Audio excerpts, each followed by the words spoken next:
Hello everyone, welcome back to the Prepared Mind channel. It's the weekly wrap-up. Welcome on YouTube, and welcome to everyone at Patreon. You guys are awesome. If you want to see daily videos and you're on YouTube, you need to get on over to Patreon.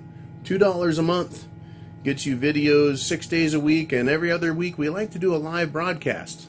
They go up to 2 hours and we discuss everything and answer your questions, a Q&A, but that's exclusively over on Patreon. So,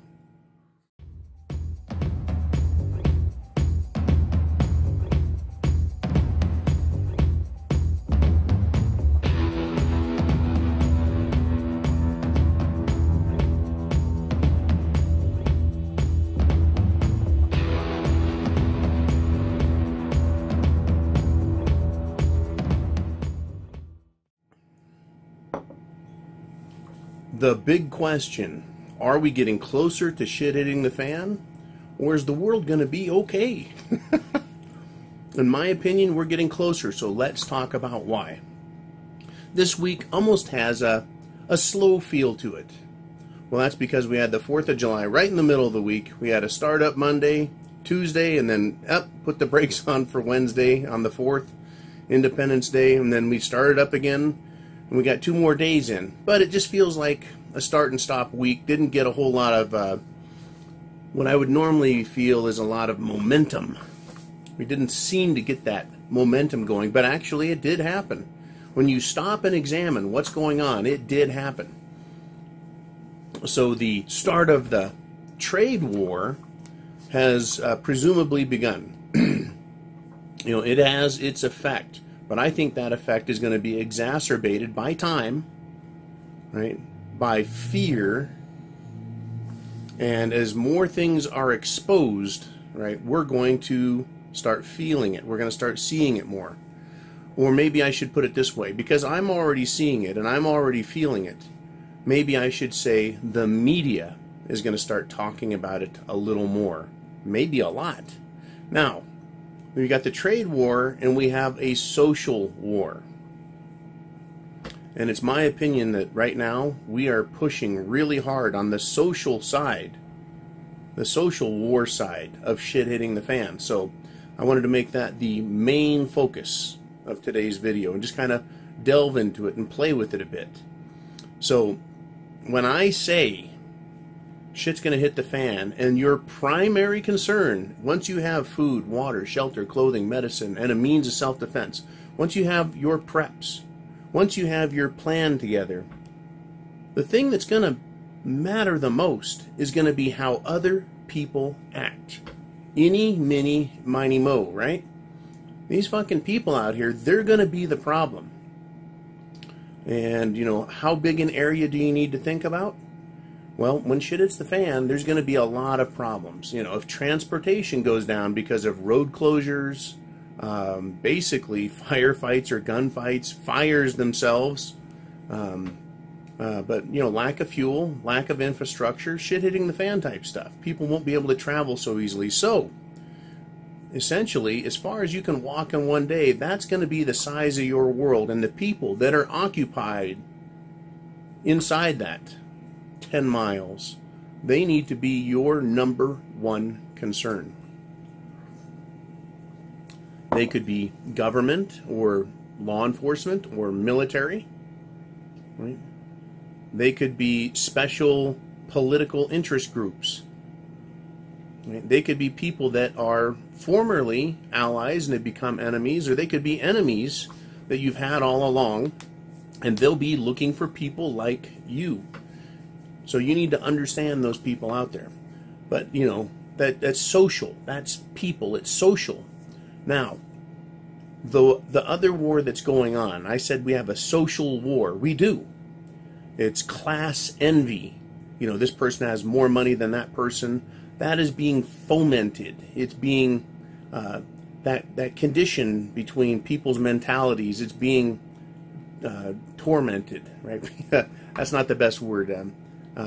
It's being aggravated because of what is happening and what other people are saying. They're whipping everyone up Right? They're whipping everyone up into a frenzy. We're going to talk about who is doing that. So you've got class envy, right? You've got race baiting, and you've got racial bigotry, and you've got racial hatred. You know, race baiting is a technique that I believe is used by one person or a group of people to take someone else who is dispassionate about an argument and baiting them by saying things to them. Racial bias, calling them names, you know, and that baits them in and draws them into the argument. Race baiting, right? And then there's bigotry, which is the way people treat each other based on race. You know, this bigotry, you know, that person is black, so I'm going to treat them a certain way, or that person's white, so I'm going to treat them a certain way. And along with racial bigotry, there's going to be a component of political bigotry, right? If you're white, you must be this, and if you're black or Hispanic or Chinese or whatever, right, something other than white, you must be this other person. So you're going to be treated in a bigoted fashion. You know, I don't want to use the word discriminatory too much, because discrimination used to be a good thing, you know. Let me try this. Discriminating coffee drinkers prefer U-Ban. Right? Discriminating means choosing between. Right? That's been changed now to mean racist, Nazi. Okay, and then the last part is hatred. Absolute hatred for someone. And that's being ginned up. It's being, you know, they've got the fire on high under the hatred, trying to get people to hate each other and hate themselves based on race. I mean, we're talking about real hatred, not just a dislike or a discomfort level being around someone else, but hatred. When shit hits the fan, the last thing I'm going to want to do is, 1, feel hatred. 2, be the subject of someone else's hatred. The reason I say that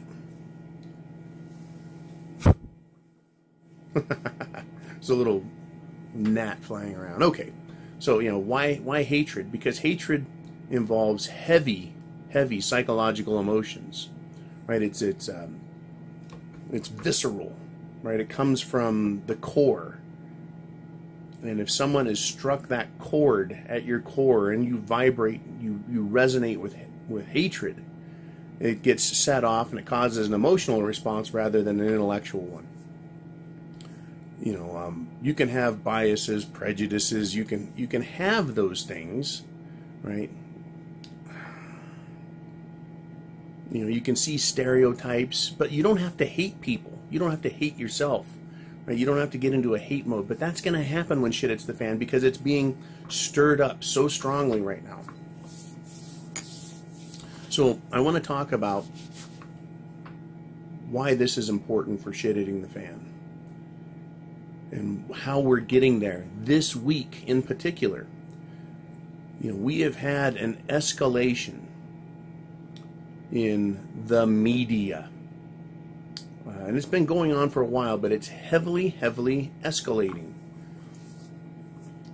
We're getting a partisan line. And it's not just a partisan line of difference or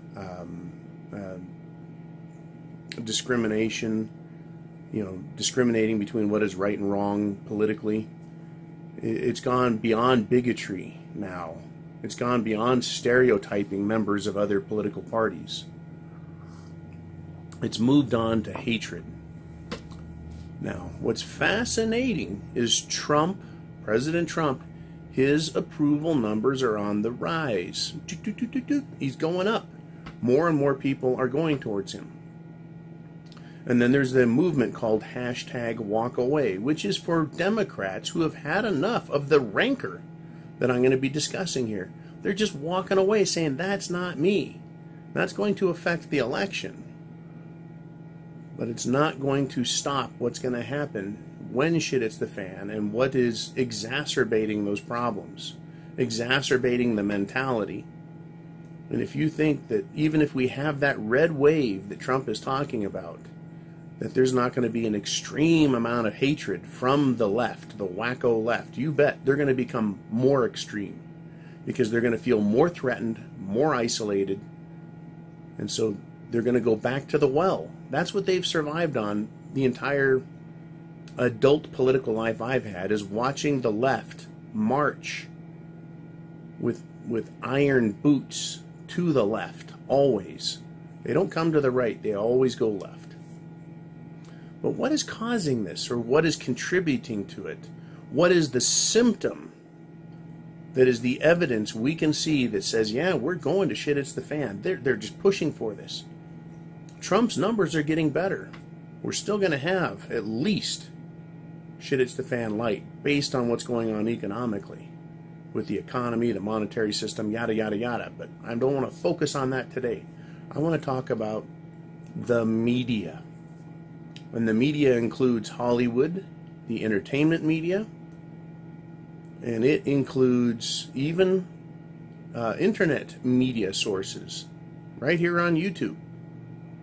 And it especially has to do with the news media and mostly satellite TV.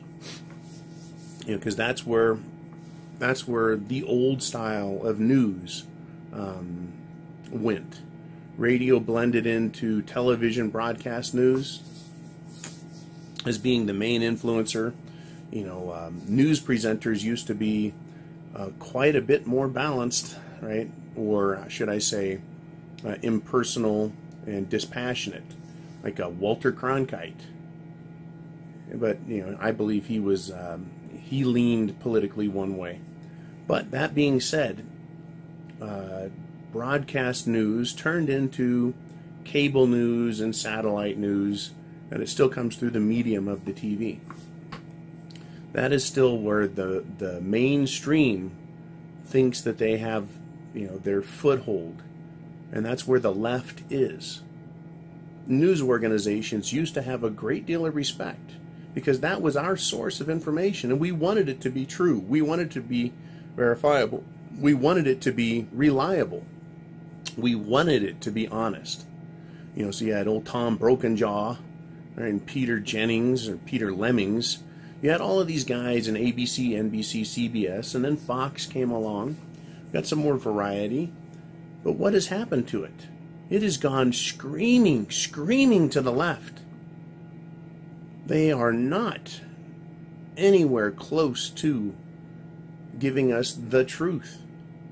It's either left or right partisan positioning and bantering. Now, if we look at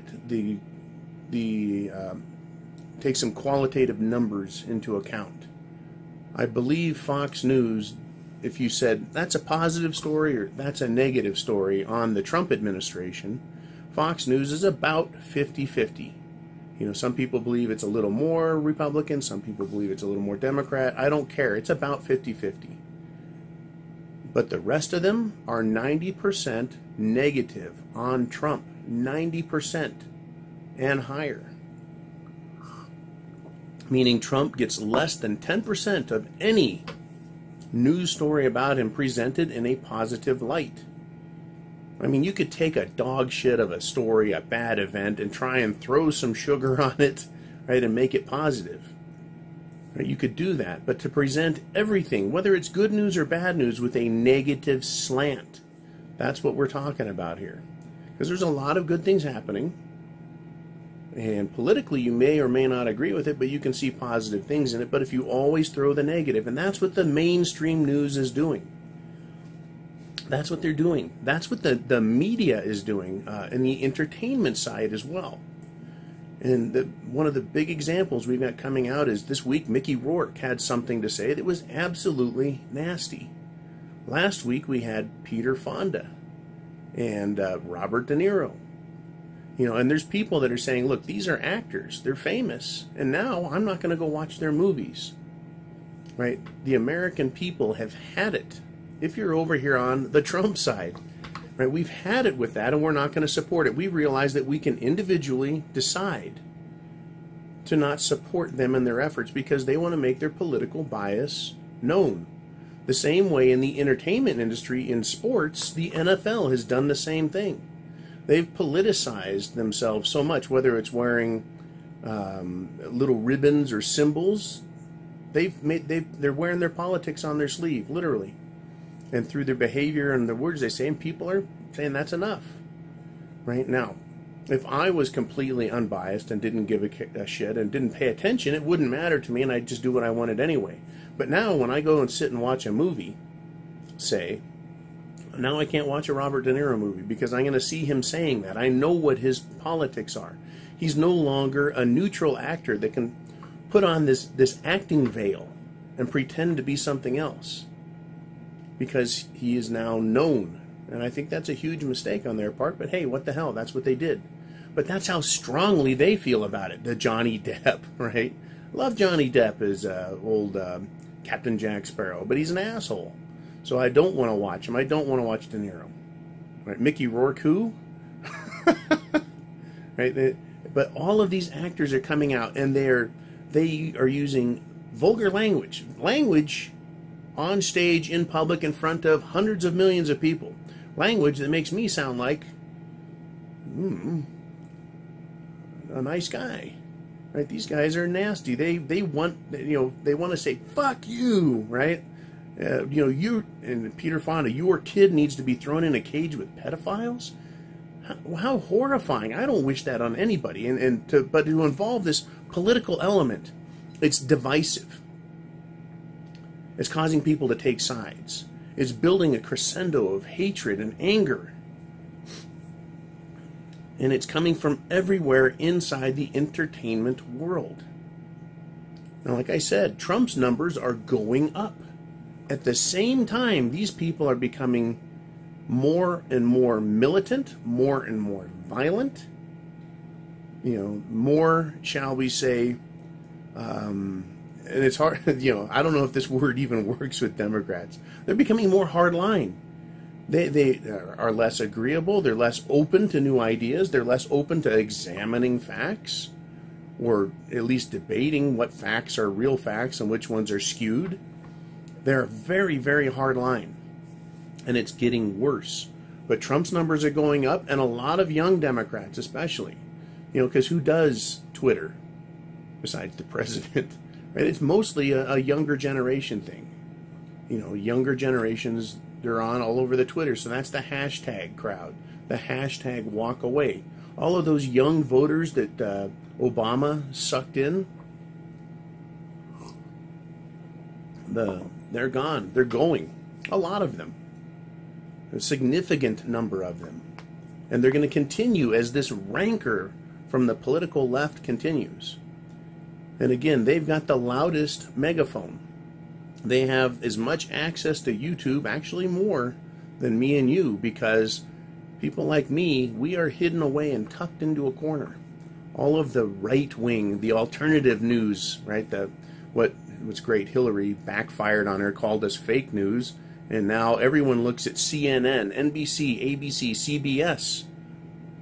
Did I say CNN? Let me say it again. They are fake news, and they're called out on it by everybody, including the president, because they are fake, meaning the news they present, they'll give you one fact, and then they'll add 30 pounds of horseshit on top of it to sway your opinion, except they're so transparently partisan that it's almost like you're watching the Democratic National Committee opinion piece coming out.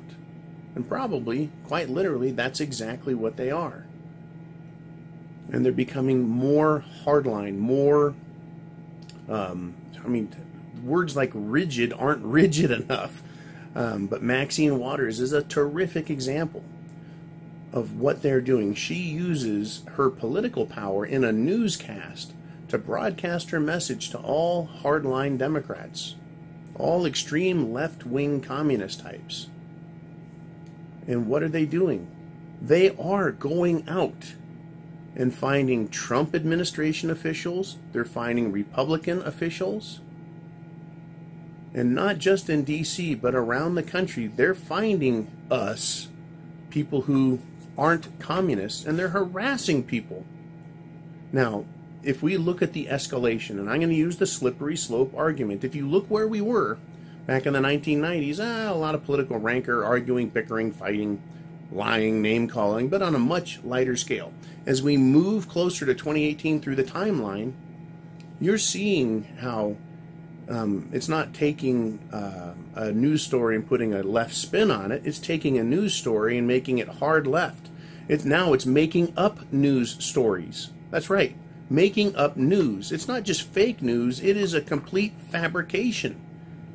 Just like the Trump or Steele dossier, the lie that he had colluded with Russians was absolutely fabricated. And it was used to get a warrant. I mean, sworn under oath to get a warrant in a secret court hearing.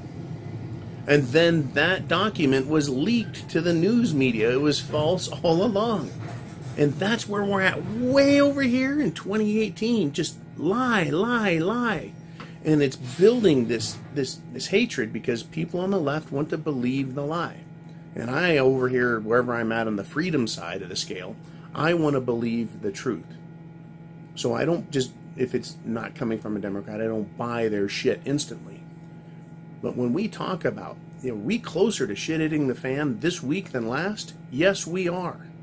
Because of the extreme stance that's being taken.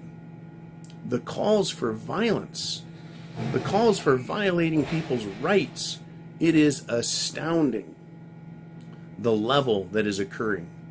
It is so virulent that they're driving away the more moderate members of their party. And a lot of those moderates, not moderate Democrats, but moderates in the middle that don't claim to be Republican or Democrat, they're swinging over to the Trump side, which is why his numbers are increasing in a very easily detectable way. Now, the problem with all of this is we can't go, yep, this is great. The Democrats are finally imploding. Finally, good God, after who knows how many years, right? They're openly calling themselves socialists. Like I think she's a Puerto Rican? I don't think she's a Cuban descendant, but a Puerto Rican descendant. But she lives in New York City. She was just elected in a Democrat primary to be the candidate to run for Congress in New York. So she'll probably win because it's probably a Democrat district. But the thing is she's a blatant, open, millennial, 28-year-old socialist. And one of the things I want to remind everyone of is that a communist is just a socialist in a big hurry. What do I mean by that? Well, what is holding their speed down? What is stopping? What stops socialists or Democrats from moving very quickly into communism and pushing communism all over us? Well, the fact that there is opposition, that they're the minority party still, and they're becoming a majority within the Democrat Party, these communist socialist types, but they have to keep their tone down, the real hardline communist stuff down, and they're selling socialism on the entitlements. Hey, socialism wants to give you health care and free education, wants to give you a living wage or guaranteed income, right? A permanent basic income, the universal basic income, the UBI. They're selling all of this soft socialism when it's the hardline shit at the top, which is the government owns everything. They own you. They own your time. They own your money, and they're going to give you what you think you deserve. And that's hardline communism. But until they get a majority, they're going to have to do this softline socialist stuff, when in truth they want to be hardliners. But the Democrat Party says this young lady is the future of the Democrat Party. What are they saying? The future of the Democrat Party is to be openly socialist. And the only thing stopping socialists from declaring their communism and desire to be Marxist is the fact that there is enough opposition to stop them.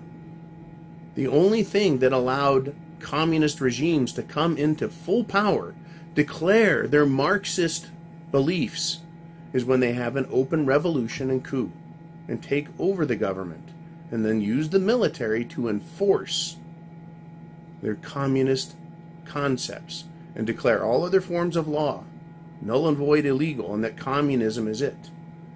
We've seen that this week. That's what's coming out this week. The Democrats are that. The Democrats are socialists and Marxists, and they want more of that. And they want to declare any opposition to that, any political opinion other than that, illegal. The First Amendment is under as great an attack as the Second Amendment ever has been from within the Democrat Party. Now, it's the First Amendment that allows these socialists and communists to exist. Otherwise, it could be a crime to be anti-constitutionalist. I think it should be. You either love freedom or you get the fuck out. But socialists and communists and Democrats, they stand on the soapbox provided by the First Amendment. And then they piss all over the Constitution from that elevated platform. And they're allowed to do it. And again, this is being shown this week, bigger than ever. These Democrats, right, through their megaphone in the media, whether it's sports or entertainment or news broadcast, they continue to show and are becoming more and more aggressive and anti-Trump. They want to control things. Now, what is causing them to do this? Well, Trump is going to get another Supreme Court justice nominee in. Right? And he's probably going to pick a woman so that they have to attack a woman. But I don't think that's necessarily the best move. But that's going to be Trump's call, right? I'm not the president. We've got the economy and a trade war starting. We've got this problem with Immigrations and Custom Enforcement, ICE. Democrats are using that as a wedge issue. And again, they are always into wedge issues. All right. They love wedge issues because it's a divide and conquer mentality. It's a divide and conquer paradigm that they use.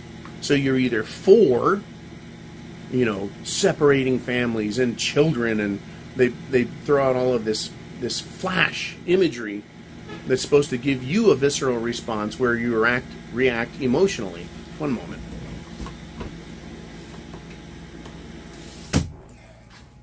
Sorry about that. They want an emotional response out of you. And so they give you their side, and they want you to choose them or choose evil. And it's not cut and dry. It's not black and white. The Constitution is right there in the way. We can't just do what we want. We have laws and rules to follow. Not just laws and rules of the Constitution, but laws and rules about how people behave as humans and always have. Those who don't have and come from another culture want to come into another culture that's prosperous and benefit from it. Hello, Mexico, U.S. It's a different culture.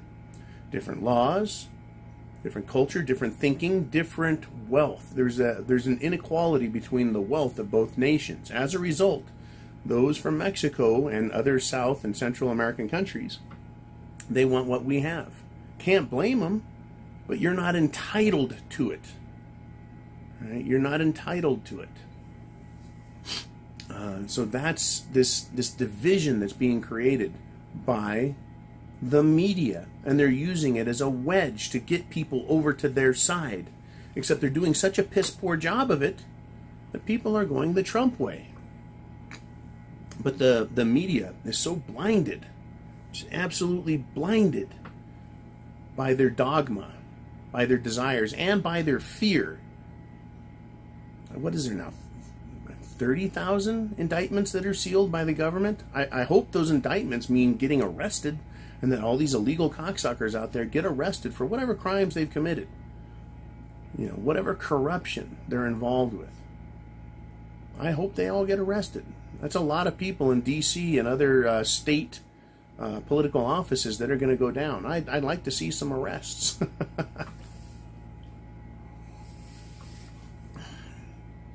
That could cause a lot of fear. That could be why they're pushing so hard.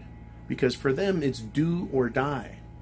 They need to either win or be defeated. And I think they've gone all in. Not only that, they've gone all in and then doubled down. And now they're tripling down. And that's why I believe that it is such a big shit-it's-the-fan threat. Because these people are willing to scorch the earth. That is, send all of their little hardliner troops, their little social media gangs, and their literal gangs like Antifa out there to cause violence and havoc. Why they will turn loose terrorists who are now defunded, right? Turn them loose on this nation. So that's why you need to be ready for shit hitting the fan. And we are definitely closer to it this week. Right? All the pieces are being set up on the board to be played all at once come election season. And I'm starting to hear a few more, shall we say, economic and financial professionals are saying it's looking like October. We're going to see an economic downturn. And it would benefit the Democrats to do that. So they're pushing for that as well. So keep a sharp eye. Chance favors the prepared mind is yours. Thank you again for watching, and I'll talk to you guys, well, Monday on Patreon. We'll be back. See you then.